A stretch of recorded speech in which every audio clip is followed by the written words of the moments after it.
Nightwork, a Dave Brandstetter mystery. Author Joseph Hansen. Publisher Open Road Integrated Media. Narrator Eric Aust. Chapter 7. Terrence Malloy wore a new bathroom, but food had spilled down it and dried. He stood clutching the shiny bars of a walker and screwed up his face against the bright, hot daylight outside the screen door. His face was twisted anyway. Mouth drooping at the left corner. A left eyelid drooping. His thick gray hair had been slicked down with water, but his beard was bristly. He'd gone a couple of days without a shave. He croaked. "Who are you? What do you want?" Dave gave his name and stated his business. "I'm sorry to bother you, Mr. Malloy. I know you're not well. Is your wife at home?" The street of clipped hedges and Spanish-style bungalows was quiet. Dave heard a toilet flush inside the house, heard footsteps hurrying. Faith Malloy appeared, a dumpy woman in faded house dress. Bolted shoes made her feet look big. Above them, her ankles were swollen. "It says no salesmen or solicitors." Her husband said, "I don't know what you're talking about. It's about Paul.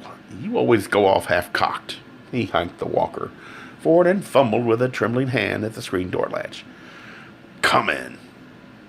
"Oh, sure," Faith Malloy said. "I haven't got anything to do but entertain strangers." "I won't be long." Dave pulled open the screen door and stepped inside. He told the old man, "Thank you." "Go crazy around her with only her for company," Terrence Malloy said. "My glad-hearted Colleen. Look at her face like a sour apple." "He's not himself," Faith Malloy said. "On the night Paul died," Dave said, "did Angela bring the children and stay here with you?" "I needed her. This one was acted up, of course. I needed 2 more children. 65-year-old one isn't enough." Faith Malloy snatched up scattered sections of the Morning Times. The furniture was puffy, overstuffed, covered in a yellow and pink flower print. She need the off button of a television set. A game show quit in the middle. "Sit down. I suppose you'll be wanting coffee." "Not if it's any trouble," Dave said on the sofa. "I wouldn't know how to handle it if it wasn't trouble." She went away with the crumpled newspaper. Dave asked the old man. "Paul was working nights, so he could help you out financially. Do you know what he was hauling, who he was working for?" "He never said." The old man shuffled in his shiny rack to the easy chair that faced the television set. "And I wasn't about to pry. None of my business." He threw Dave a warning scowl. "No. Don't get up and help me. God damn it, I can manage." He wangled the rack into position and dropped onto the sagging cushions. With his good foot in a fake leather bedroom slipper, he pushed the rack clumsily aside. "Gonna miss Paul. He was a real son to me." "Where was Gene that night?" Dave said. "He's over there, isn't he? At Angie's." "That's where you come from, I suppose." Terrence Malloy looked at the small table beside his chair. The lamp was painted china with a fluted shade. Under it, clustered pill containers and medicine bottles. He frowned. Then he began poking with his hand down between the chair arm and the cushion. He came up with a round snuff can, fidgeted it open, tucked snuff into his cheek. He looked anxiously over his shoulder, closed the can, tossed it to Dave. "Hide that. They want you to relax, but anything that would relax you, tobacco, booze, you can't have those." Dave pushed the can under the sofa cushion. "Where was Gene here?" "I wouldn't let him through that door. Living off some woman. Probably his mother spoiled him a hell out of him. Angie always had a soft spot in her head for him. You watch. He'll live off her the rest of his useless life." "She seems to know how to handle him," Dave said. Terrence Malloy snorted. "He's there, isn't he? And Paul not cold in his grave." "It wouldn't be worth it to him for her wages as a waitress," Dave said. "She'll barely make ends meet that way for herself and the kids." The old man's attention wasn't on him. He was staring blankly slack-jawed at the blank television screen. His nails needed trimming. With them, he was plucking in his beard stubble. Under his breath, he sang, quivery and off-key, some old Irish song. And all my life, I never did see such a fine young girl open my soul. He looked at Dave with sudden sharpness and said, it's for the insurance money. That's what you're thinking, isn't it? You said you were from the insurance company. It will be a lot of money if it's paid, Dave said. Would Gene be sure enough of Angie's taking him in to cause Paul to have an accident that would get him out of the way? So he, Gene, could live happily ever after on the insurance? The old man stared, mouth open. Are you saying it was an accident? Dave told him what it was. Faith Malloy came in with coffee in a cup and saucer and bent to set it on a little table at Dave's elbow. Who would do such a thing? I was wondering if it could be Gene, Dave said. Still had bent above the table, face close to the lampshade, white as the lampshade. Faith Malloy went still. For a moment her face was expressionless. Dave could see where Gene's good looks came from. She must have been beauty 40 years ago. At last she found her voice enough to whisper, Gene? It would be a fitting end, the old man said. The hangman's noose. The woman turned on him in fury. He never harmed anyone in his life. He's weak, that's all. He never hurt anybody. She looked at Dave. It isn't him. Weak. He's a liar, a thief, a gambler, a drunk, a lecher. No morals. No scruples, no self-respect. What did you expect, woman? You shut your crazy old mouth. Faith Malloy screamed this. She turned frantically to Dave. Don't listen to him. He's sick. His mind's gone. Half the time he doesn't know his own name.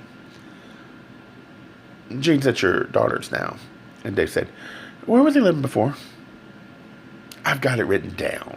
She threw a savage look at her husband and left the room, muttering. You wicked old devil. Your only son, your flesh and blood. Name of your name. Terrence Malloy picked up a metal crutch from beside his chair, reached out, and with its rubber tip, pulled the television button. The game show returned. Gold curtains flew open. A new blue automobile gleamed on a turntable. A young red-haired woman in green jumped up and down with joy and hugged with the wrinkled MC who raised his eyebrows in simulated surprise.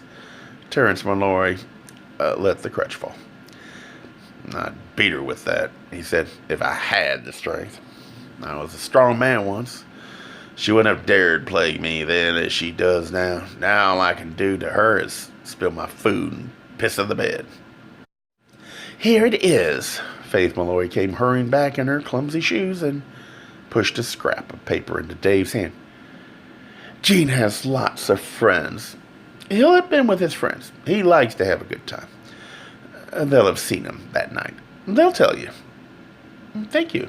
Folding the paper, tucking it away, Dave got off the second couch. There's nothing to worry about. Then is there? Oh, my dear man. She shook her head despairingly. I hope you never know how much there is to worry about. If you'd be quiet, the old man said, I could hear the television. This man doesn't want to know your troubles. People have troubles of their own. Dave moved toward the open front door, the screen with the sunlight glaring on it. Faith Malloy tagged after him and plucked his sleeve. You won't stop the insurance company, will you? Not I, Dave said. Paul told us we wouldn't have to worry if anything happened to him. He'd bought $100,000 worth of insurance and we were to get half. He sounds like a good man, Dave said. Oh, well, he was. Why is it the awful ones go on and on living? She turned to glare at her husband. Why does our Lord always take the good? Because nobody on earth deserves them, the old man shouted over the television racket. No woman, that's for sure. The building was 2-story brown brick on a Hollywood corner opposite 2 filling stations and a hamburger shack with a tin sign. Biggie's. Downstairs, the brown brick building housed a bar called Lisa's with caricatures painted on its windows of a young woman with wide eyes, scarlet mouth, long black gloves, champagne glass in one hand, a long cigarette holder in the other. Down the side street, near the back corner of the building, Dave found a door, whose beveled glass bore the address that Faith Malloy had given him. He climbed narrow, newly carpeted stairs to a hallway of old, closed doors. The air was hot and smelled of room deodorant. At the far end of the hallway, a window showed a slatted iron fire escape. But the inspectors hadn't been here lately. Across the window shelves held trailing philodendrons. Dave knocked on door number 3. Music thumped up from the bar below, but no sound came from beyond the door. He knocked again. A door down the hall opened, and a tall, reedy man stepped out. He wore an apron, short shorts, and cowboy boots, and he had a small gold ring in one ear. His hair ought to have been gray, but it was strawberry color, upswept, shiny. In one scrawny arm, he cradled a brown Mexican pottery bowl. It held yellow batter that he was whipping with a wooden spoon. He said, "You're too late, darling. The hunk has flown." "Jane Malloy," Dave said. "You're a friend of his?" The man shook his head. The strawberry curls quivered. He didn't have boyfriends. He had girlfriends. The man let go of the spoon, laid the back of a hand against his forehead, sighed. "God knows I tried, but that old green taffeta just doesn't fool them anymore." Dave grinned. "I thought he lived with somebody." "Off somebody. Lisa. You'll find her downstairs. She'll be the one gnashing her teeth. I've warned her it'll play hell with those mail-order dentures. But women are so emotional." He lifted the spoon and critically watched the batter run off it. "Look, I have to get this in the oven. My God, it's hot. I'm dying for a drink. How about you?" "I'll die a little longer, thanks. Would you know, was he around here on the night of the 9th? The man turned his head, watched out of the corners of his eyes. "That was the night he smashed up the bar. But you already knew that, didn't you?" "Late or early," Dave said. "Late. 1 o'clock. It was just Irish high spirits. But Lisa got hysterical and called the cops." "Did they arrest him, book him, lock him up?" "All night. But Lisa bailed him out next morning." "He brought the body here in his own car?" Cole Wrightwood said, a plump, sleek black. He wore a dark pinstripe suit, a quiet tie, and a large diamond ring.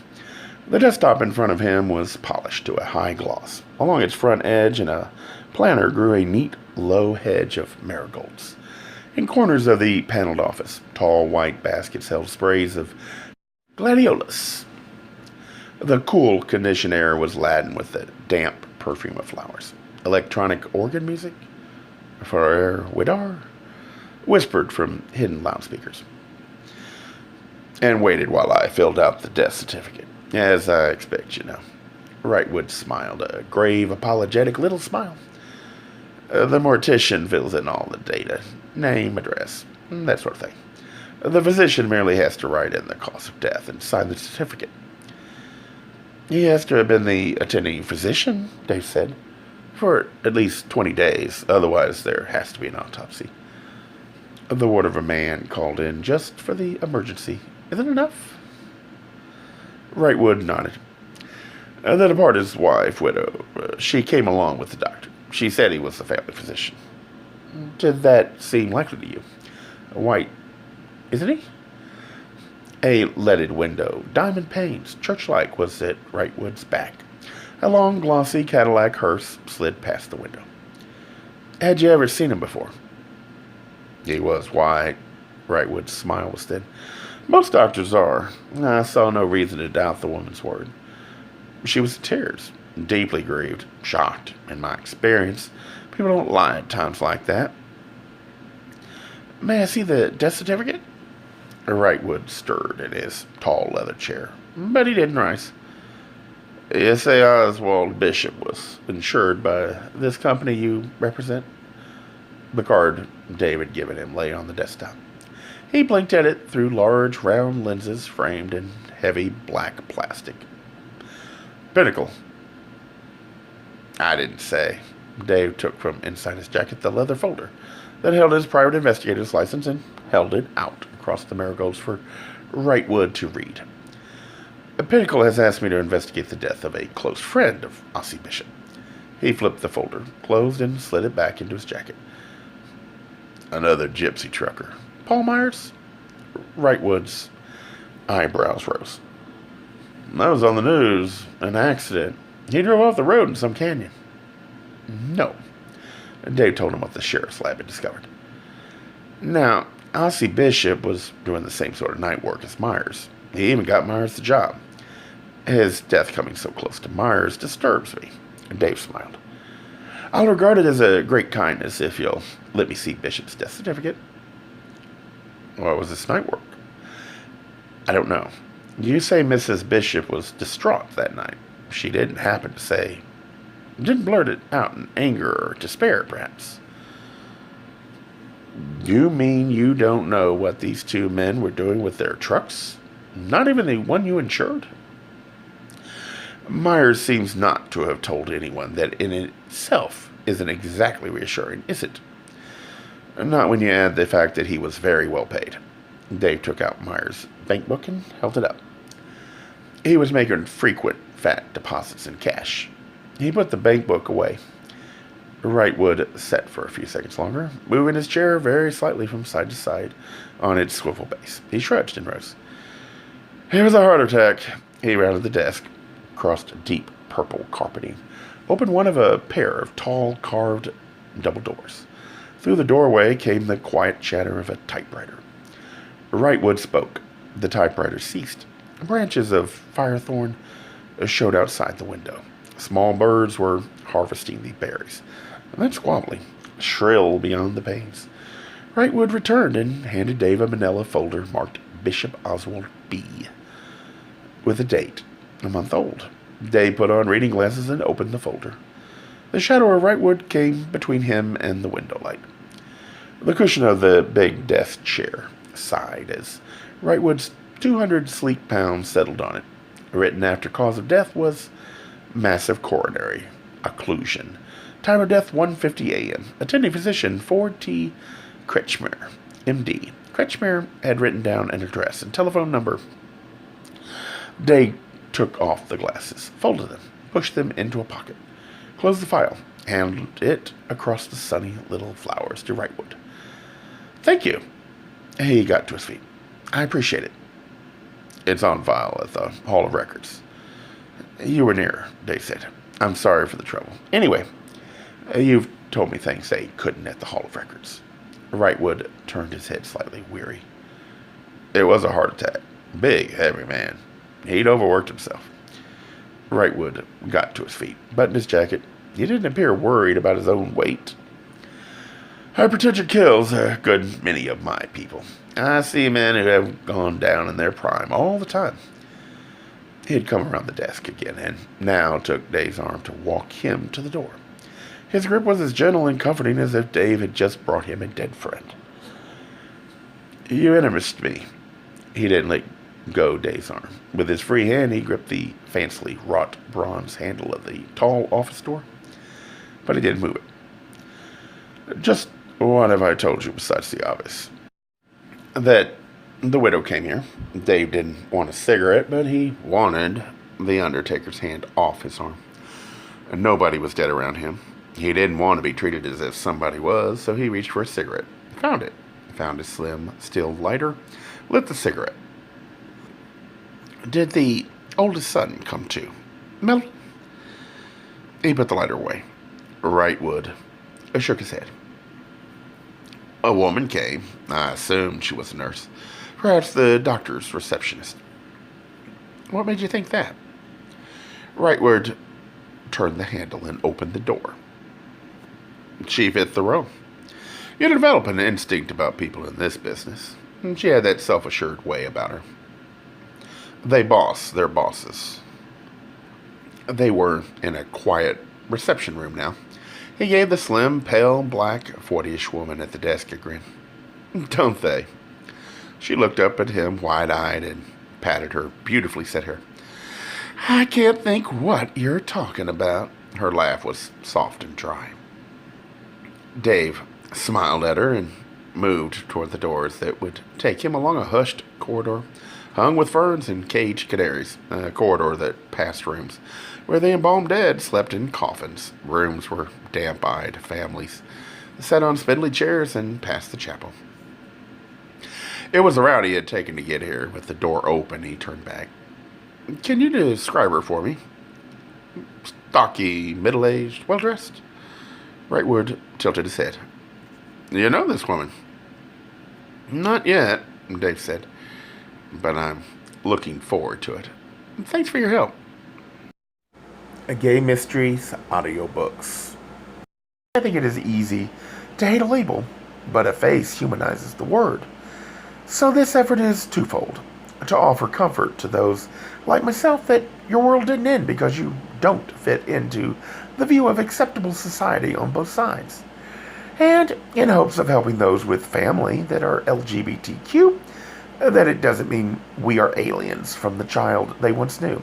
Reassure them so they can maybe be supportive at the same time, being true to their values.